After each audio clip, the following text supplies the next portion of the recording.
1절 말씀에 보시면 예수님께서 말씀하시고 제자들과 함께 또 기드론 시내 건너편으로 나가셨다 그랬어요. 사실은 말씀하신 것이라기보다는 요한복음 17장에서 예수님께서 하나님께 간절하게 기도하신 기도 후에 또 기도하러 가신 것으로 볼 수가 있습니다. 그러니까 제자들과 함께 있다가 하나님께 이 제자들을 지켜달라고 기도하시고, 또 예수님 자신도 영광 받기를 원한다 기도하시고, 하나님 영광을 드러내기 위해서, 그리고 또 제자들뿐만 아니라 믿는 사람들을 위해서 또 간절하게 기도하시고 난 다음에 제자들과 함께 또 기드론 시내 건너편으로 건너가시는데, 그곳에 동산이 있는데 제자들과 함께 그곳에 들어가셨다 그랬어요. 제자들과 함께 또 기도하러 가신 것을 볼 수가 있습니다. 예수님의 사역 가운데 기도가 얼마나 중요한지 몰라요. 여러분, 우리도 주의 일을 감당할 때 하나님과 대화하는 것이 참 중요하고 소중합니다.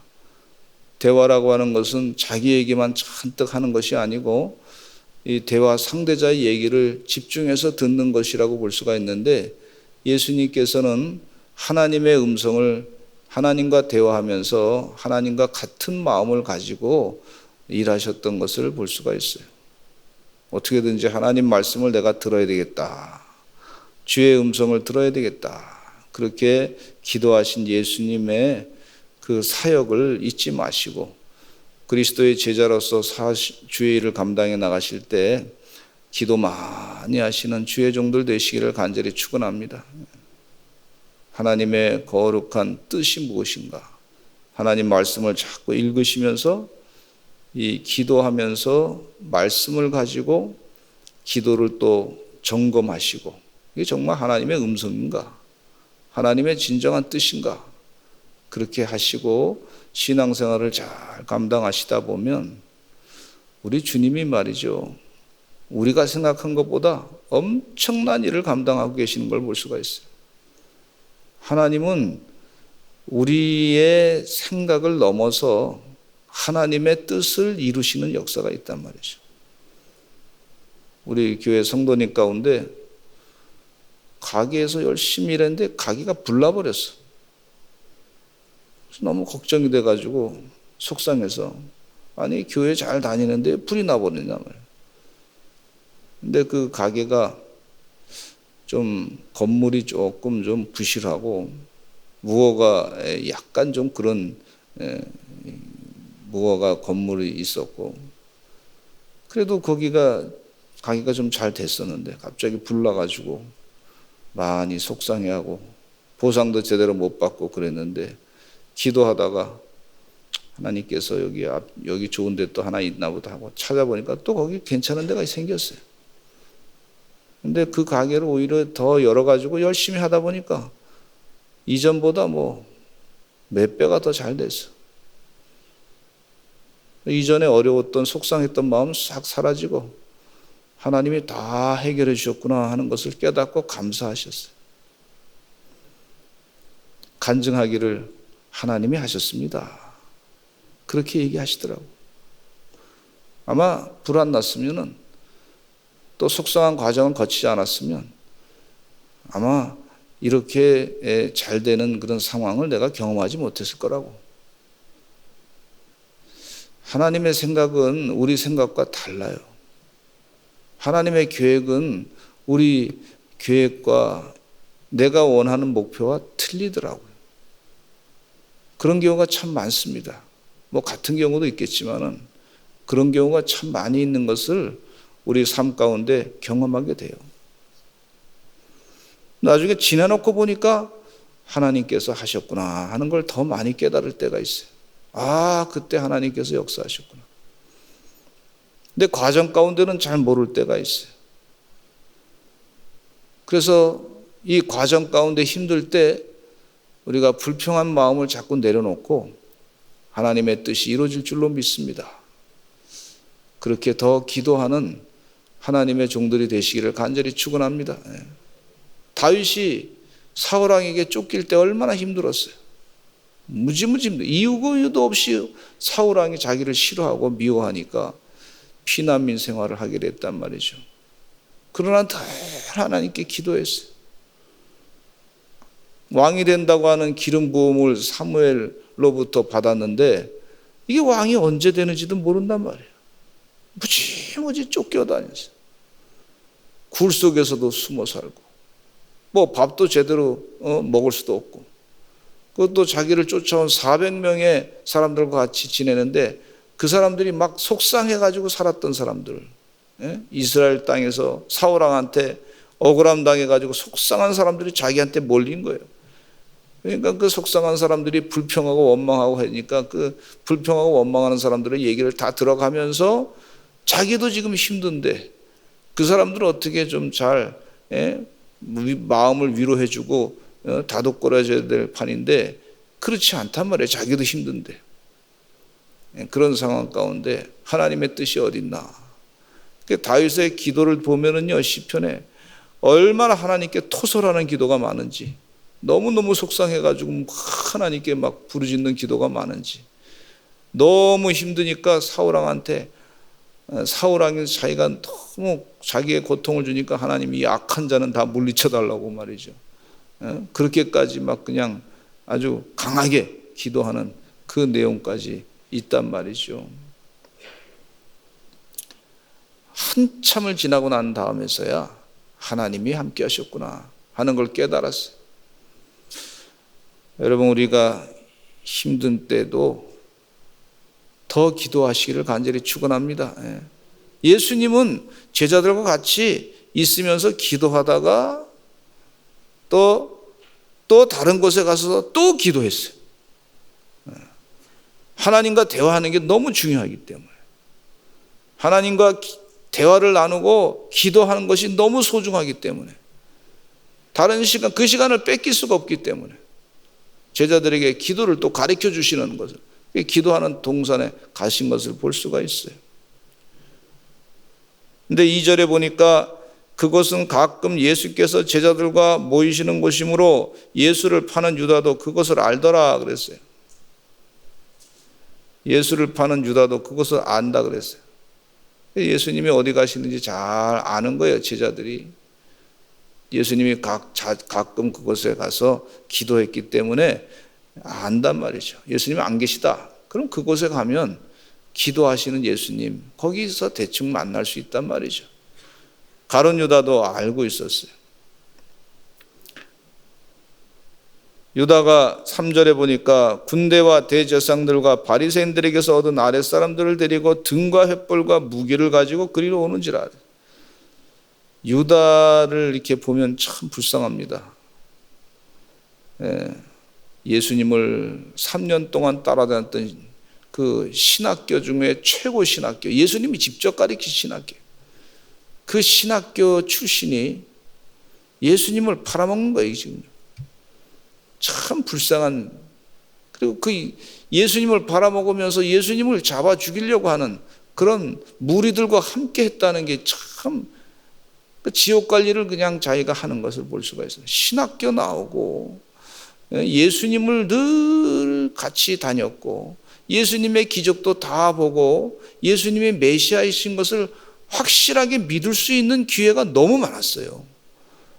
그런데 그 예수님을 믿지 않고 자기가 생각하는 이 세상 나라의 독립, 이스라엘의 독립, 그 독립된 나라에서 자신이 재무 대신으로 돈을 벌고 좀 세상에서 떵떵거리고 몇십 년 좀 잘 살아보겠다고 하는 세상적인 욕심, 또 자기 후손이 그것으로 말미암아 경제적인 여유와 이득을 가지고 부유하게 살겠다고 하는 그런 세상적인 욕심, 그것에 가득 차 있으니까 예수님 따라다니면서 봤던 기적은 다 잊어버리고 예수님 말씀하신 것은 다 집어쳐버리고 예수님이 원하시는 구원의 역사의 핵심은 다 빼버리고 예수님이 주인이 되셔야 되는데 그 주인 되는 것은 다 잊어버리고 예수님을 팔아보는 무리들과 함께 있었다. 이게 참 영적으로 문제가 되는 거죠. 이 공산주의자였던 스탈린이라고 하는 사람이요, 신학교를 다녔어요. 신학교를 2년인가 다니고 중퇴했다는 얘기가 있어요.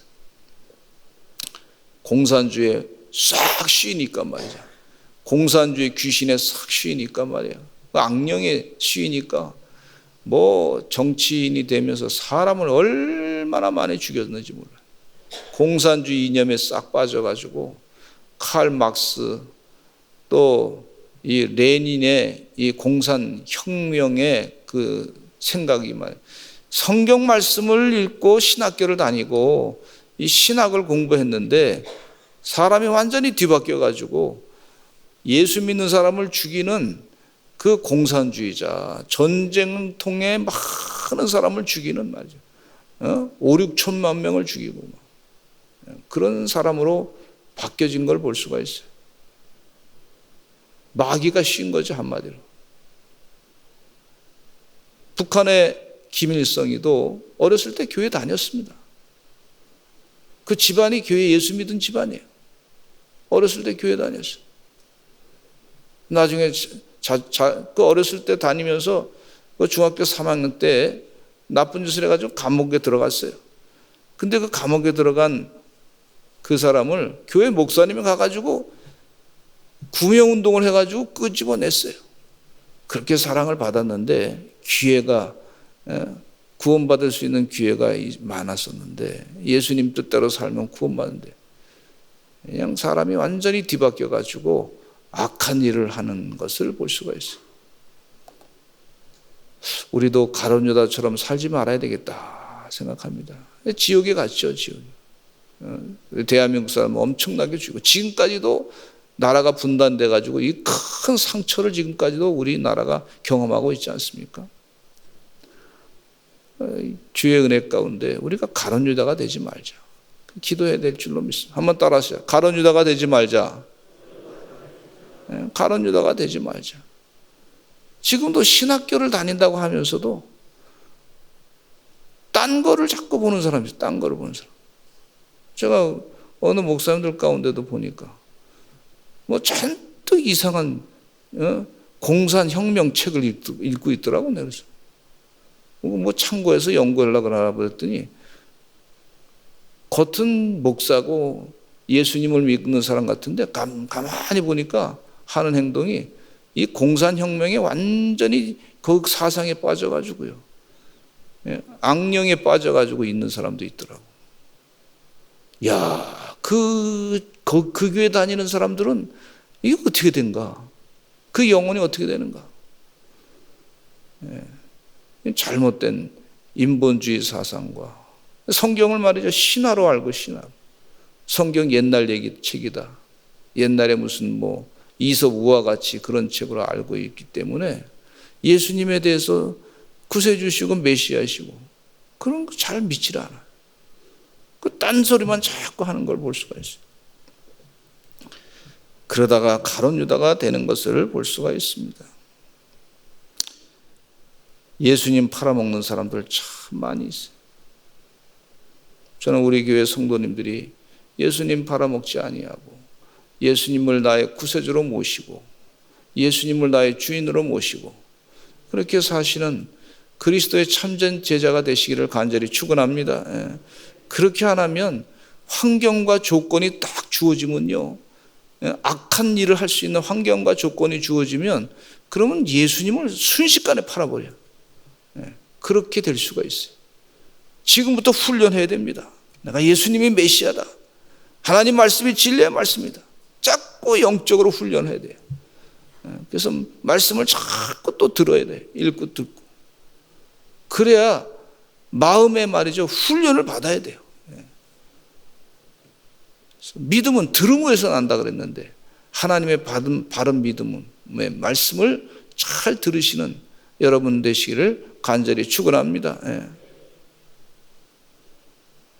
두 번째, 군대 앞에 나가 말씀하시는 예수님에 대해서 4절로 또 7절에 보니까 이 사람들이 막 찾으니까 예수님께서 나가셔서 너희가 누구를 찾느냐? 나사렛 예수라. 예수를 찾는다. 그랬더니 예수님이 하신 말씀이 내가 그니라. 그렇게 말씀하고 있어요. 내가 그니라. 근데 이 말씀에 보면은요, 예수님께서 자기 자신이 나사렛 예수다라고 하는 것을 부인하지 않았어요. 근데 사도 베드로는요, 예수님을 끝까지 따라간다 그랬다가 이 제사장의 집에 계집종이 물었어요. 당신 예수님을 따라갔던 사람이다. 그랬더니 이 베드로가 이렇게 얘기했어요. 나 모릅니다. 나는 아닙니다. 그랬어요. 예수님은 내가 그니라 그렇게 얘기했는데 사도 베드로는 알면서도 나는 모릅니다. 이렇게 그것도 3번이나 얘기했던 걸 볼 수가 있어요. 나는 아닙니다. 나 아니야. 나 몰라. 내가 알면 막 그냥 내 손에 장을 지져. 화를 내고 말이죠. 그 정도로 예수님을 3번이나 부인했던 걸 볼 수가 있어요.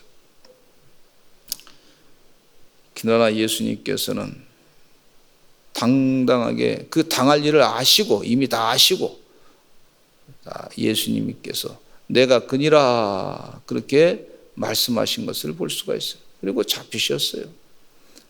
이유가 뭐냐면 우리에게 구원의 큰 선물을 주시기 위함인 줄로 믿습니다. 우리에게 부활의 큰 기쁨을 주시기 위함인 줄로 믿습니다. 우리에게 영생을 살게 하기 위함인 줄로 믿습니다. 그 일을 이루기 위해서 이 엄청난 이 구원의 기쁨을 이루기 위해서 우리 주님께서 내가 그니라 그렇게 말씀하셨어요.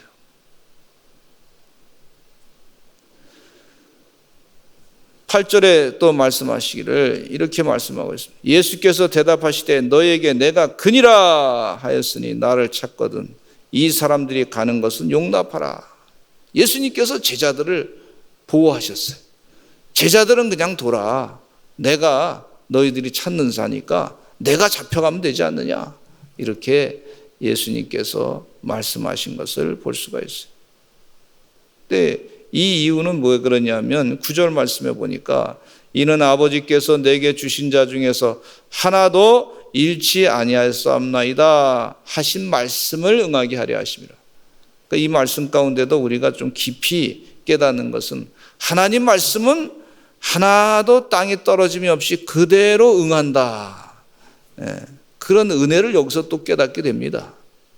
하나님의 말씀은요, 이 약속의 말씀, 영원한 영생의 말씀은 말씀 그대로 응하게 된다 하는 그 영적인 깨우침을 주시는 말씀으로 싹 들어간 걸 볼 수가 있어요.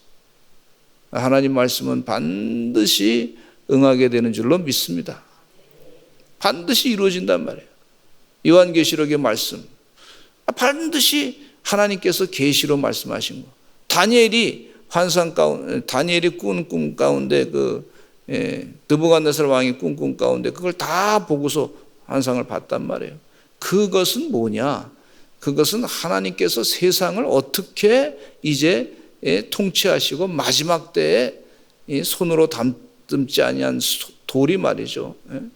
그냥 나타나서 그걸 다 때려 부시고, 즉 하나님의 나라가 이제 예수님으로 말미암아 시작된다 하는 것을 분명하게 환상 가운데 그 꿈에 보여주신 것을 볼 수가 있어요. 하나님께서 세계를 지배하시는구나.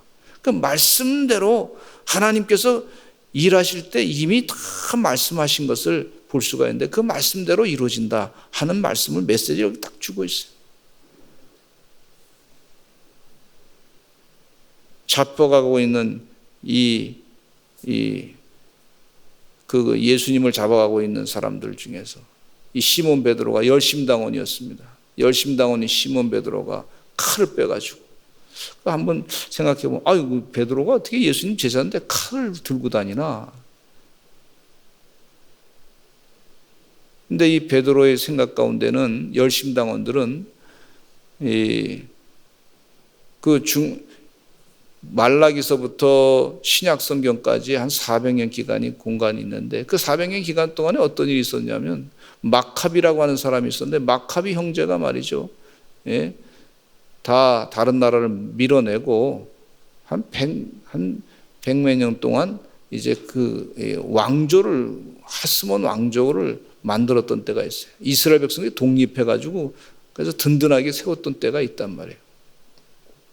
그걸 생각하면서 로마군을 물리치는 아주 끝까지 저항하는 그 마사다의 그 정신을 가지고 끝까지 마사다의 정신은 이제 AD 70년 이후에 뭐 일어났던 일인데, 어쨌든 그 로마 군병들을 다 물리치는 그 정신, 외세를 물리치는 정신, 칼을 들고 다니면서 북부 이스라엘의 갈릴리 지역에서 열심당원으로 자기가 청년 때부터 그렇게 했던 사람이란 말이죠. 칼을 들고 말고의 귀를 탁 쳐가지고 그걸 말고를 귀를 잘라갔을 때 예수님께서 다시 말고의 귀를 붙잡고서 기도해주고 다시 붙여놓고 예수님께서 제자 베드로에게 하신 말씀이 칼을 칼집에 꽂으라. 아버지께서 주신 잔을 내가 마시지 아니하겠느냐. 또 다른 성경책에는 칼을 쓴 자는 칼로 망한다. 그렇게 말씀해주고 있어요. 주의 은혜 가운데 예수님께서 우리를 사랑하신 그 은혜를 생각하시면서 오늘도 기도하시는 여러분 되시기를 간절히 축원합니다. 우리 인류의 나의 죄를 사해 주시기 위해서, 또 큰 선물을 주시기 위해서 십자가에 못 박혀 돌아가신 예수님, 저항하지 아니하시고 세상적으로 저항하지 아니하시고 주의 뜻을 온전히 이루시기 위해서. 근데 마귀는요, 이렇게 예수님을 죽이면 자기가 이기는 줄 알아. 네, 그렇지 않습니다. 하나님의 뜻이 계속해서 구원의 뜻이 이루어지는 역사가 있는 줄로 믿습니다. 우리 다 같이 주여 삼창하시고 통성으로 기도하겠습니다. 기도할 제목들이 참 많은데 하나님께서 우리의 기도의 능력을 체험하게 하신 줄로 믿습니다. 이 세상을 하나님 뜻 가운데 변화시켜 주시옵소서. 또 교회는 다녔다가 교회 안 다니는 사람들이 또 많이 생겼어요. 그걸 가나안 신자라 그럽니다. 안 나가 신자라 그러는데 그분들이 다 회심하고 다시 신앙을 회복하고 교회에 나와서 신앙생활 잘할 수 있도록 도와주시옵소서. 그 모든 힘들었던 과정을 다 지나고 나서 회심하고 영생을 목표로 신앙생활 하게 해 주시옵소서. 우리 다 같이 주여 삼창하시고 통성으로 기도하겠습니다. 주여